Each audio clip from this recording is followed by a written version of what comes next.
আসসালামু আলাইকুম। বাংলার কণ্ঠে স্বাগত জানাচ্ছি আমি রুমানা।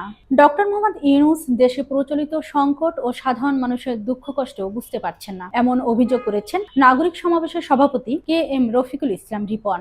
স্টাফ রিপোর্টার আয়ানের প্রতিবেদনে বিস্তারিত।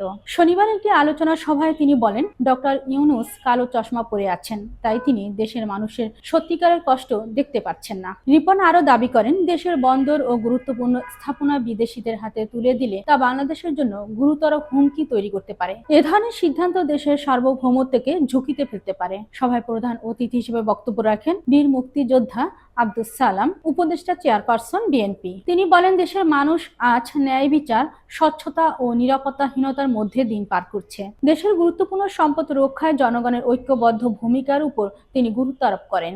আলোচনা সভায় বক্তারা দেশের বর্তমান রাজনৈতিক পরিস্থিতি, জনদুর্ভোগ এবং রাষ্ট্রীয় সম্পদের নিরাপত্তা নিয়ে উদ্বেগ প্রকাশ করেন। 1971 সালের পরে সবচেয়ে ব্যর্থ সরকার ডক্টর ইউনূসের সরকার। ডক্টর ইউনূসের চোখে কালো চশমা দিয়েছেন, যার কারণে আজকে প্রতিবন্ধী শিক্ষকদের রাজপথে থাকতে হচ্ছে।